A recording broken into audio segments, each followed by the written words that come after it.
गरीबी बहुत बुरी होती है। किस तरह से एक गरीब को रोज मर मर कर जीना पड़ता है, कोई अमीर व्यक्ति क्या जाने। रागिनी भी अपनी गरीबी के कारण पूरी तरह टूट चुकी थी। कुछ दिन पहले ही उसकी 2 साल की मासूम बच्ची को निमोनिया हो गया था और दवा के अभाव में या फिर यूं कहिए कि गलत इलाज और गलत दवाई के कारण वो मर गई। सरकारी अस्पताल में सिर्फ 1 रुपए की पर्ची बनती है, पर इलाज सिर्फ पर्ची पर नहीं होती, डॉक्टर पर भी निर्भर करती है।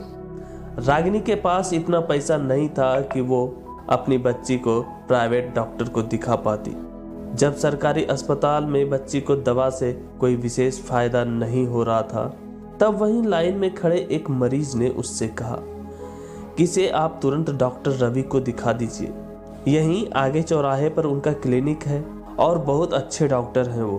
तेरी बेटी 100% ठीक हो जाएगी। पर जब उनकी फीस के बारे में सुना तो सुनकर भी अनसुनी कर दिया। बाप रे, सिर्फ एक बार दिखाने का वो 200 रुपये लेता है और दवा भी बाजार से ही खरीदनी पड़ती है, जो काफी महंगी होती है। तो इतना पैसा कहाँ से आएगा? फिर उसने सोचा कि सरकारी डॉक्टर भी तो बहुत पढ़े लिखे होते हैं।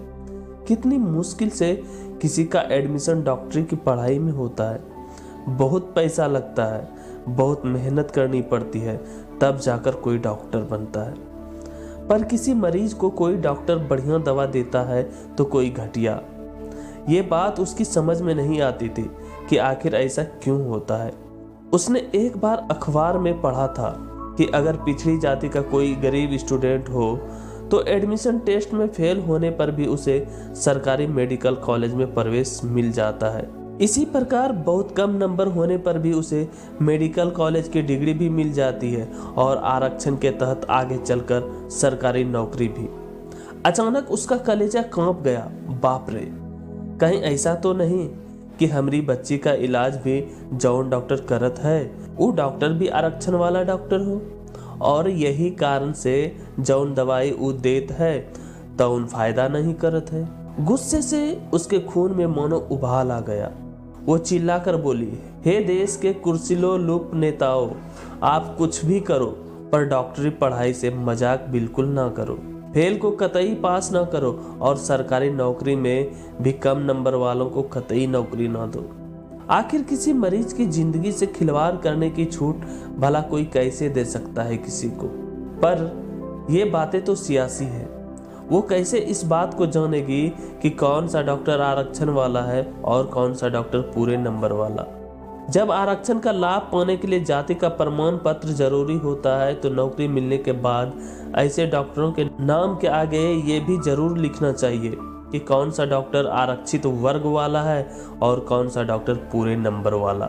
अगर सरकार ऐसी नहीं करती तो ये भी एक तरह से आम जनता के साथ धोखा और गद्दारी ही है। यहाँ नोट करने वाली बात ये भी है कि रागिनी खुद भी पिछड़ी जाति की थी, जो अपनी ही जाति के डॉक्टरों पर आज विष उगल रही थी। रागिनी पैसों के अभाव में अपनी बच्ची का प्राइवेट इलाज नहीं करा सके और आखिरकार उसकी बेटी मर गई। बच्ची की मौत से बुरी तरह वह टूट गई। उसके कुछ समझ में नहीं आ रहा था कि अब वे क्या करें और कहां जाए। उसका पति मेहनत मजदूरी करके बड़ी मुश्किल से 4 पैसे कमा पाता था।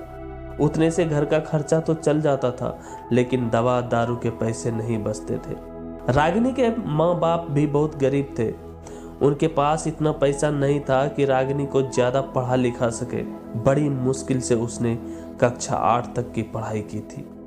वह देखने में तो बहुत सुंदर थी। गांव का ही एक लड़का भोला उससे प्यार करता था। वह उससे शादी भी करना चाहता था। रागिनी के माँ बाप ने सोचा कि भोला से उसकी शादी कर देने में कोई हर्ज नहीं है। हालांकि वह चाहते थे कि रागिनी की शादी किसी अच्छे घर में हो, मतलब किसी खाते पीते घर में हो, लेकिन उनके पास दहेज में देने को फूटी कौड़ी भी न थी। इसलिए भोला से रागिनी की शादी करने के अतिरिक्त उनके पास और कोई विकल्प भी नहीं था। कानूनन 18 साल की होने पर ही उसकी शादी हो सकती थी। इसलिए जिस दिन रागिनी 18 साल की हुई उसी दिन का मुहूर्त निकलवा कर उसके हाथ पीले कर दिए गए।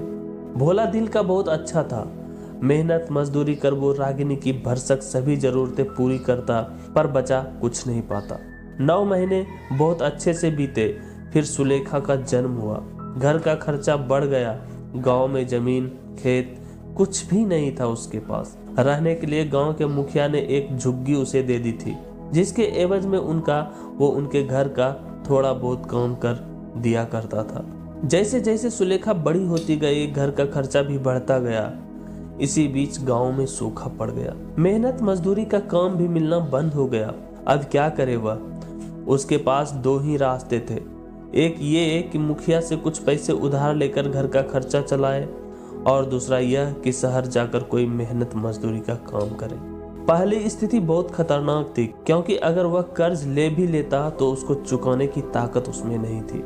इस स्थिति में उसे और शायद उसकी बीवी को भी मुखिया के यहाँ बंधुआ मजदूर बनकर अपनी शेष जिंदगी गुजारना पड़ता। इसलिए उसने दूसरा रास्ता चुना और शहर आ गया। शहर में एक बहुत ऊंची बिल्डिंग बन रही थी। वहां उसे मजदूरी का काम मिल गया। मजदूरों के रहने की वहीं पर व्यवस्था थी।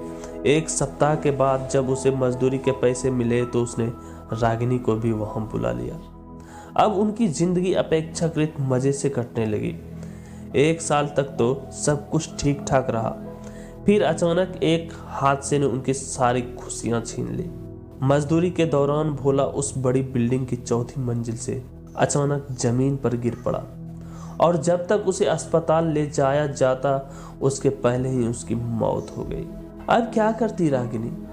कहने को तो बहुत से नियम कानून हैं ऐसी स्थिति में गरीब की मदद के लिए, पर रागिनी को कोई मदद नहीं मिली। उल्टा उसे खाने के भी लाले पड़ गए। फिर उसकी बेटी सुलेखा भी 2 वर्ष की होने को थी। उसके लिए वो दूध और रोटी कहाँ से लाती?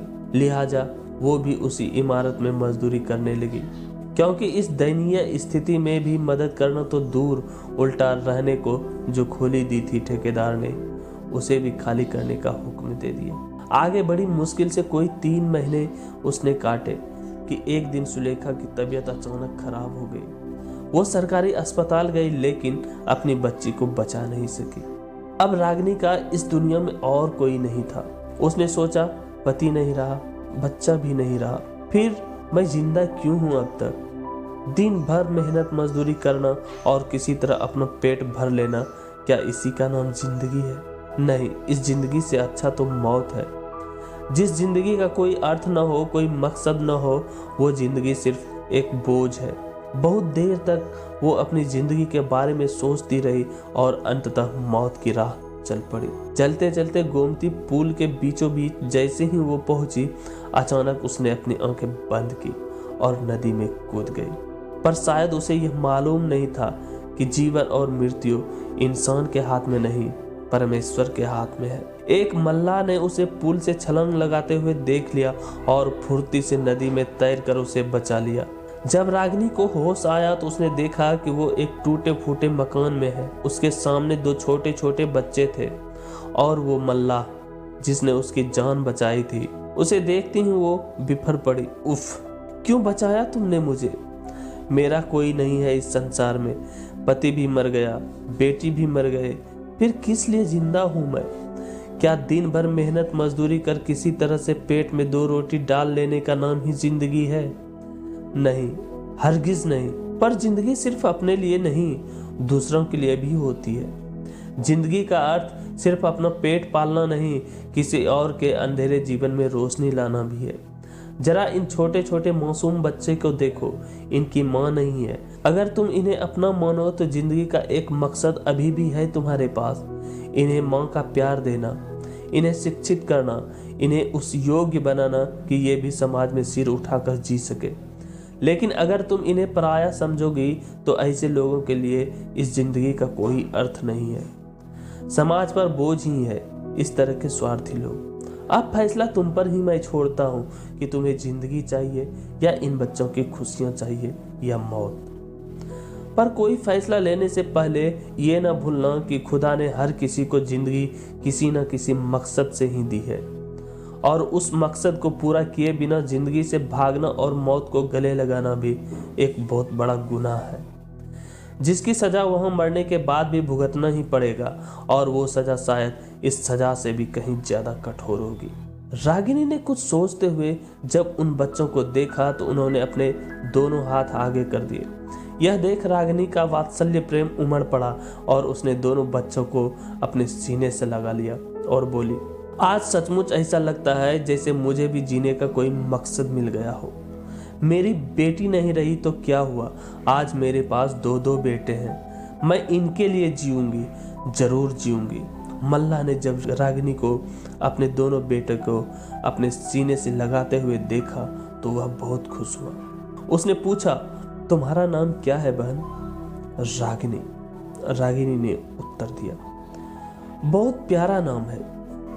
अब मैं जाता हूं तुम सबके लिए कुछ भोजन पानी का प्रबंध करने, पर मेरी एक बात को हमेशा याद रखना बहन, कि मारने वाला गलत हो सकता है पर किसी की जान को बचाने वाला कभी गलत नहीं होता। मल्लाह के जाने के बाद रागिनी ने बच्चों से पूछा, बेटे तुम दोनों का नाम क्या है? मेरा नाम रामू और छोटा का नाम श्यामू है, बड़े भाई ने बताया। और तुम्हारे बापू का नाम? बापू का नाम कन्हैया है, वो नाव चलाते हैं। और बेटे तुम दोनों स्कूल जाते हो या नहीं? हाँ जाते हैं, मैं कक्षा 5 में और ये कक्षा 3 में पढ़ता है।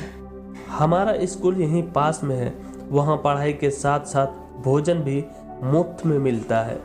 रामू ने अपना पूरा परिचय देने के बाद रागिनी से पूछा, माँ आप हमारे साथ रहोगी ना? हमें छोड़कर तो नहीं जाओगी ना? नहीं बेटे, मैं तुम दोनों को छोड़कर अब कहीं नहीं जाऊंगी, मेरी अच्छी माँ। ऐसा कहते हुए रामू और श्यामू दोनों ही अपने नई माँ के कंधों पर झूल गए। इतने में मल्लाह भी खाने की सामग्री लेकर आ गया। वो आलू के पराठे, अचार और चटनी लाया था और साथ में एक पैकेट दूध भी। सब ने मिलकर पहले पराठा खाया, फिर रागिनी ने सबके लिए चाय बनाए। आज बहुत दिन बाद उसने भर पेट अपनी पसंद के आलू के पराठे खाए थे और चाय भी बढ़िया वाली पी थी। बहन, मल्लाह ने रागिनी से कहा, रामू और श्यामू मेरे लाडले बेटे हैं। इनकी माँ पिछले साल एक सड़क दुर्घटना में चल बसी बहन। बहुत देर तक वो सड़क पर तड़पती रही। मैं हाथ जोड़कर सबसे विनती कर उसे अस्पताल पहुंचाने के लिए छटपटाता रहा, पर तमाश बिन तमाशा ही देखते रहे। कुछ लोगों ने दुर्घटना का पूरा वीडियो भी बनाया, पर मदद किसी ने नहीं की। कई गाड़ियां उधर से गुजरी पर किसी ने भी नहीं रोकी। पुलिस को भी किसी भले मानुस ने फोन लगाया, पर वो भी आधे घंटे बाद पहुंची। फिर जैसे तैसे मेरी पत्नी को उन्होंने अस्पताल पहुंचाया, पर इलाज के दौरान ही उसकी मृत्यु हो गई। डॉक्टर ने कहा कि अगर 10 मिनट पहले भी वो यहाँ आ गई होती तो उसकी जान बच सकती थी। उफ, कितना दर्द हुआ था मुझे उस समय जब डॉक्टर ने ये कहा कि सिर्फ 10 मिनट पहले भी अगर आ जाती तो जान बच जाती। जबकि पूरे 40 मिनट तक मैं सबसे प्रार्थना करता रहा कि भैया, बाबू, कोई तो इस गरीब की मदद करो, पर किसी ने भी उस कठिन समय में मेरी मदद नहीं की। रागिनी ने कन्हैया की ये दर्द भरी दास्तान सुनी तो उसकी आंखें भी सजल हो गई और फिर फूट फूट कर वो भी रोने लगी। बहन, जो तकदीर में था वो तो होना ही था, पर ये 2 बच्चे बिना माँ के हो गए हैं। इनको अकेले पालना बहुत कठिन था, फिर भी जितना कुछ हो सकता था मेरे से मैंने इनके लिए किया। अब तो बस यही एक तमन्ना है कि किसी तरह से इनकी भी नैया पार लग जाए और पढ़ लिख कर कोई अच्छी नौकरी इन्हें मिल जाए। आपकी ये तमन्ना जरूर पूरी होगी भाई। मैं इन्हें पढ़ाऊंगी और डॉक्टर, इंजीनियर भी इन्हें बनाऊंगी। मेरा वादा है ये, और इसके लिए मुझसे जो बन पड़ेगा वो सब मैं करूंगी। रागिनी ने पूरे आत्मविश्वास के साथ ये बात कही। दूसरे दिन रागिनी बच्चों के साथ स्कूल गई तो देखा कुछ ज्यादा उम्र के लोग भी वहां पढ़ाई कर रहे थे। पूछने पर पता लगा कि वहां झुग्गी झोपड़ी में रहने वाले गरीब माँ बाप को भी एक टीचर पढ़ाया करते हैं और उनको हाई स्कूल, इंटर, बीए भी कराते हैं, और वो भी बिल्कुल मुफ्त। रागिनी की तो मानो सारी मुरादें ही पूरी हो गई। उसने तुरंत सर जी से बात की। सर जी ने कहा कि वो पहले उसका टेस्ट लेंगे। रागिनी ने उसी समय टेस्ट दिया और पास भी हो गई। अब क्या था, दूसरे दिन से ही रामू और श्यामू के साथ वो खुद भी पढ़ाई करने लगे। क्योंकि उसने कन्हैया से उसके बच्चों को डॉक्टर इंजीनियर बनाने की बात कही थी, तो अब उसे ऐसा लगने लगा था कि अगर उसने ठान लिया तो अपने इस वादे को जरूर पूरा करेंगे। रागिनी बहुत मेहनत से पढ़ती, उसके सर जितना भी काम उसे देते वो उससे भी ज्यादा काम करती। नतीजा ये हुआ कि बहुत ही जल्द उसने हाई स्कूल की पूरी तैयारी अच्छे से कर ली। तब सर जी ने उसका हाई स्कूल का फॉर्म भरवा दिया। इसी बीच वहीं पर पास में ही एक प्राइवेट स्कूल में कक्षा 8 तक के बच्चों को पढ़ाने के लिए एक टीचर की जरूरत थी। चूंकि स्कूल छोटा था इसलिए प्रबंधक ज्यादा वेतन दे सकने में असमर्थ थे। रागिनी ने वहां बात की, पर वो तो हाई स्कूल भी पास नहीं थी, इसलिए प्रबंधक ने उसे नौकरी पर रखने से साफ मना कर दिया। इत्तेफाक से टीचर के टेस्ट हेतु पेपर भी वही मेज पर रखा था। 2-3 लोग कम वेतन पर भी काम करने के लिए राजी थे। प्रबंधक ने उन सभी को एक एक पेपर दिया। रागिनी ने भी प्रबंधक महोदय से विनती की कि उसका भी टेस्ट ले लें, भले ही नौकरी पर न रखे। इसमें भला प्रबंधक को क्या आपत्ति हो सकती थी। उसे भी पेपर देने की अनुमति मिल गई। पेपर उसका बहुत ही अच्छा हुआ, फिर भी वो बहुत निराश थी। 2 दिन बाद ही स्कूल से एक चपरासी उसके घर आया और बोला कि स्कूल प्रबंधक महोदय ने आपको बुलाया है। वो भागी भागी स्कूल गई तो मालूम हुआ कि उसे बच्चों को पढ़ाने के लिए रख लिया गया है। प्रबंधक महोदय ने उससे कहा कि यद्यपि हमें कम से कम इंटर पास टीचर चाहिए थे, पर तुम्हारे साथ जिन 3 लोगों ने टेस्ट दिया था उनके 100 में क्रमशः 30, 35 और 48 नंबर ही आए, जबकि तुम्हारे 100 में 89 नंबर है। इसलिए आवश्यक निम्नतम योग्यता न होने के बाद भी मैनेजमेंट कमेटी ने तुम्हारा सिलेक्शन किया है। तुम कल से ही ज्वाइन कर सकती हो। बहुत बहुत शुक्रिया सर। मैं आपको विश्वास दिलाती हूँ कि मैं पूरी मेहनत से बच्चों को पढ़ाऊंगी और बेहतर परीक्षा परिणाम दूंगी। अब रागिनी कक्षा 6, 7 और 8 के बच्चों को पढ़ाने लगी।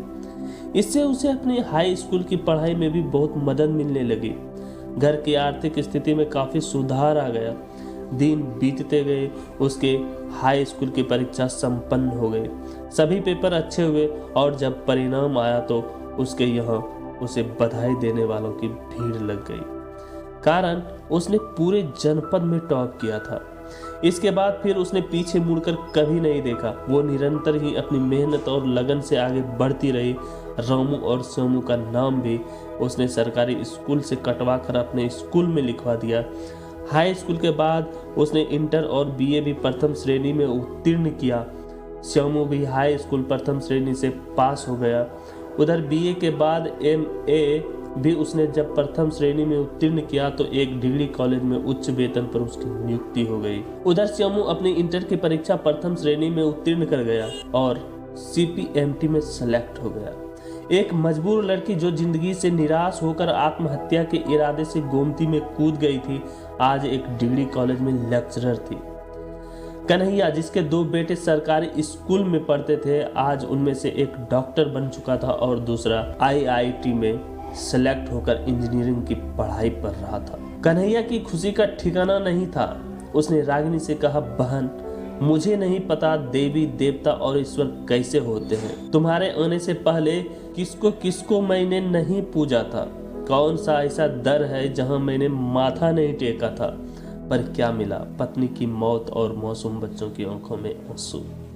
बहन, सच तो ये है कि मेरे लिए तो तुम ही इस घर की लक्ष्मी हो, सरस्वती हो और साक्षात ईश्वर हो। तब रागिनी ने कन्हैया का चरण स्पर्श करते हुए कहा, भैया, अगर आप न होते तो मैं जिंदा ही कहाँ होती। मेरी शक्ति और मेरी ताकत तो आप ही हो। हमने तो सिर्फ बच्चों को एक अच्छे मुकाम तक पहुंचाया है, वो भी आपके आशीर्वाद से, जबकि आपकी नैया तो इस संसार से तारने वाली है, जो साक्षात दर्शन कराने वाली है एक दिन उस परमपिता परमेश्वर से।